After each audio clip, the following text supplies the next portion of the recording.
langkah-langkah tawakal dan tindakannya dalam menuju suatu tingkatan dan kualitas kehidupan seseorang, baik fisik maupun psikis, intelektual, spiritual, dan moral. Pasti ada jenjang dan jalur yang harus ditempuh. Dalam lapangan pendidikan ada pendidikan dasar, menengah, dan tinggi, sampai tingkat doktoral, sehingga dikenal kata pelajar, mahasiswa, dan lain-lain. Di kalangan para pendidik ada guru, dosen, guru besar, dan lainnya. Sebutan untuk para pendidik di bidang di kalangan masyarakat ada muallim, ustaz, syekh, kiai di Indonesia, tuan guru, dan istilah-istilah lainnya. Gelar-gelar tersebut didapat setelah melalui jenjang pendidikan tersebut, baik formal maupun non-formal. Demikian pula halnya dalam peningkatan kualitas spiritual. Untuk mencapai tingkat tawakal yang sempurna, mesti ditempuh langkah-langkah tertentu. Karena tawakal juga memiliki tingkatan-tingkatan. Yang pertama, langkah-langkah tawakal.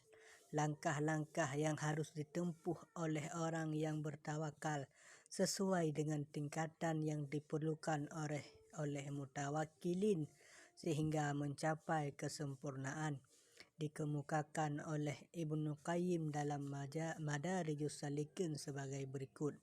Yang pertama, ma'rifah kepada Rabb.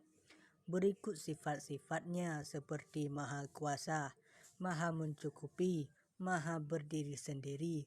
Segala sesuatu berujung pada ilmunya dan bersumber dari kehendak dan kekuasaannya. Ma'rifah adalah tingkat pertama seseorang menginjakkan kakinya di makam tawakal. Yang kedua, isbat, menetapkan adanya sebab dan musabbab.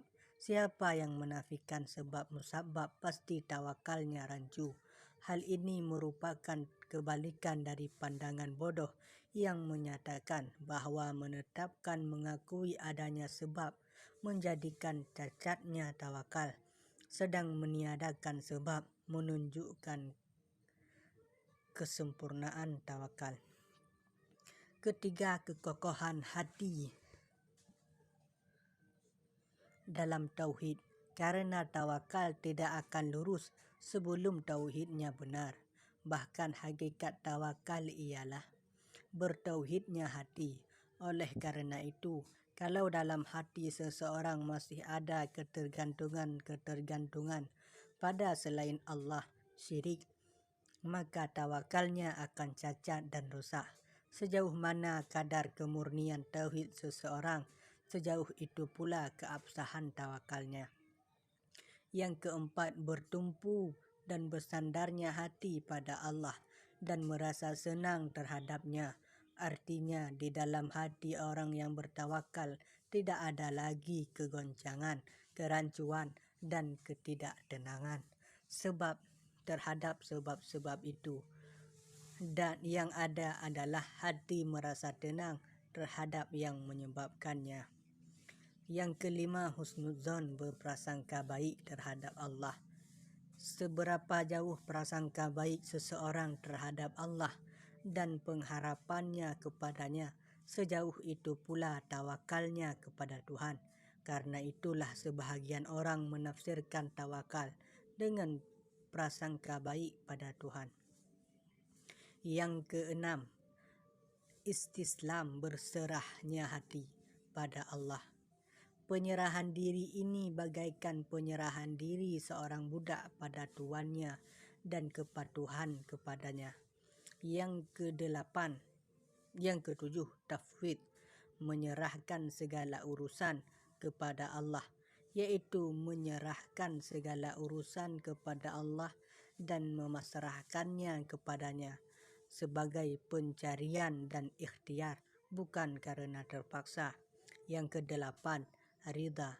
Apabila mutawakkil telah menginjakkan kakinya kepada tingkat 7 ini, maka ia akan pindah ke tingkat ridha, dan ridha merupakan buah tawakal. Orang yang menafsirkan tawakal dengan ridha sebenarnya hanya menafsirkan dengan buah tawakal yang paling besar dan paling banyak faedahnya. Karena apabila seseorang telah bertawakal dengan sebenar-benarnya, maka ia akan ridha terhadap apa saja yang ditakdirkan untuknya. Tingkatan tawakal. Ketika langkah-langkah menuju tawakal dilalui oleh mutawakil, maka ada yang berhasil, ada yang tidak.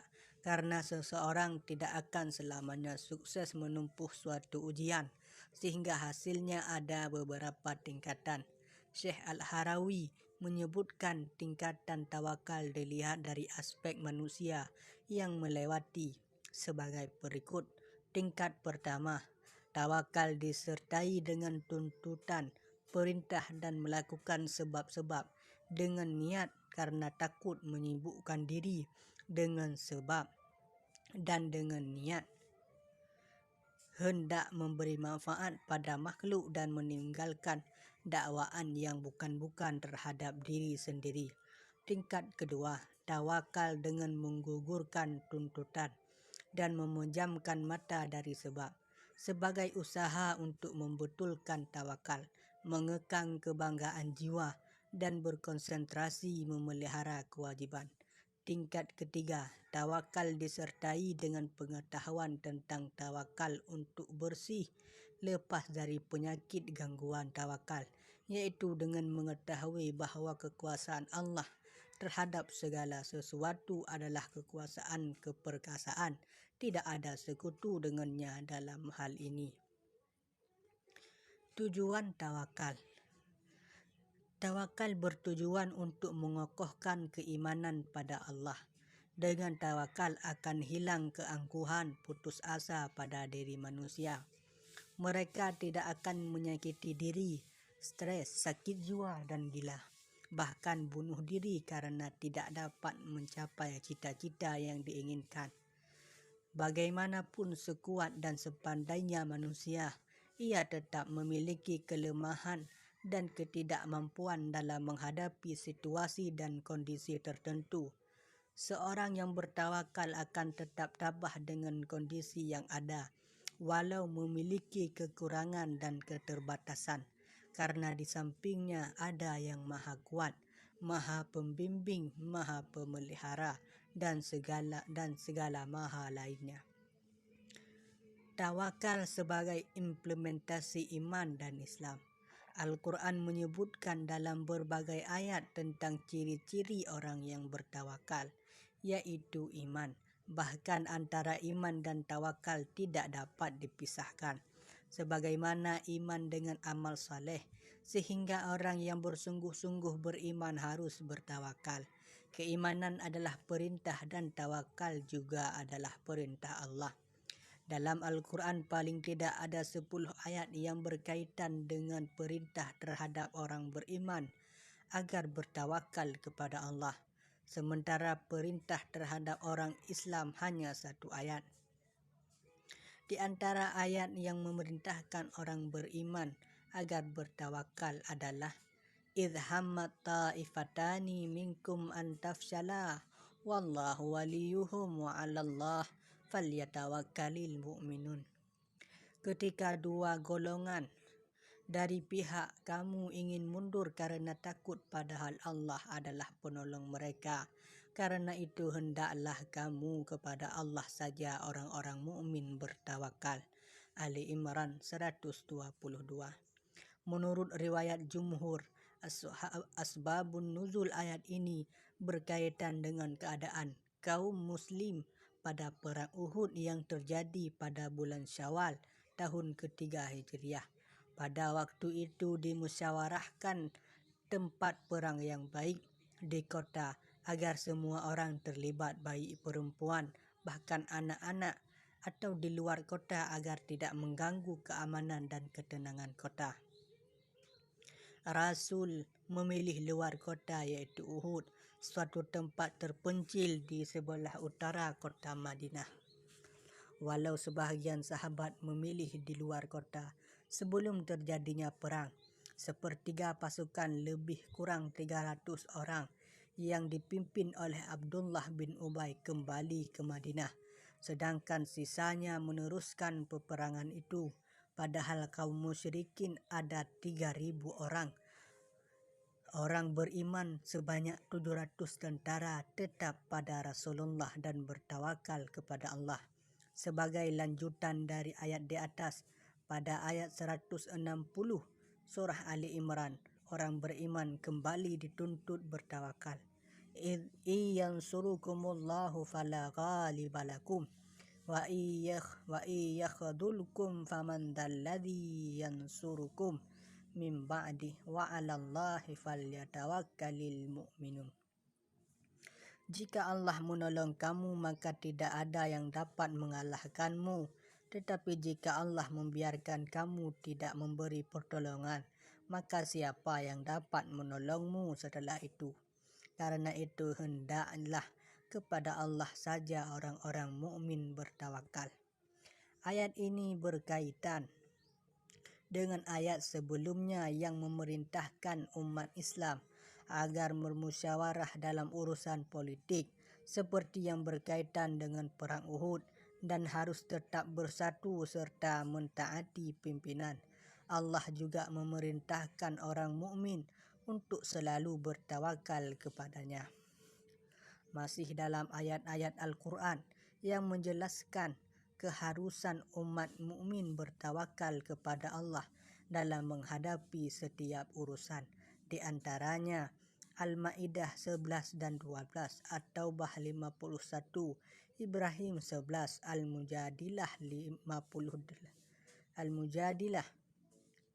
58:10, At-Taghabun 13, Al-Anfal 2. Di samping adanya perintah kepada orang mukmin agar bertawakal kepada Allah, dalam Al-Quran Allah juga memerintahkan orang Islam untuk bertawakal kepadanya.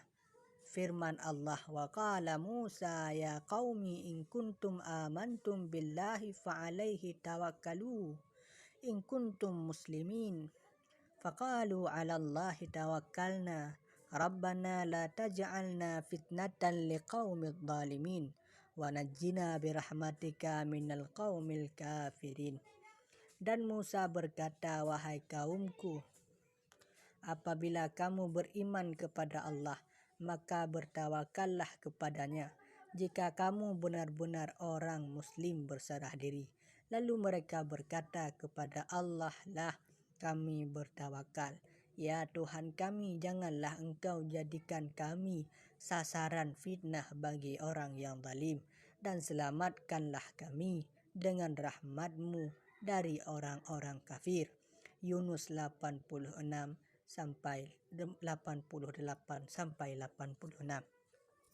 Ayat ini berkaitan dengan keberadaan kaum Nabi Musa yang tidak merasa takut ketika menghadapi Fir'aun karena mereka bertawakal kepada Allah secara penuh. Nabi Musa meminta kaumnya agar bertawakal jika mereka beriman kepada Allah dan berserah diri kepadanya, Muslim. Dan dengan kaumnya menjawab, kepada Allah kami bertawakal, dan memohon perlindungan dari bahaya dan sasaran fitnah. Bila diperhatikan, pada awal ayat disebutkan syarat bertawakal adalah iman, dan pada akhir ayat ditambahkan dengan Islam. Menurut Muhammad Quraisy Shihab, iman menghasilkan kewajiban bertawakal, dan sedangkan keislaman menghasilkan wujud dan terciptanya tawakal. Selanjutnya beliau mengatakan ayat ini bisa saja mengandung dua syarat untuk satu hasil. Islam adalah penyerahan diri kepada Allah, yakni melaksanakan perintahnya tanpa sedikit pun menolak, apalagi membangkang. Sedangkan iman adalah kemantapan hati tentang wujud dan keesaan Allah. Semua makhluk berada di bawah kekuasaan Allah dan kendali peraturannya. Oleh karena itu, orang yang beriman akan menyerah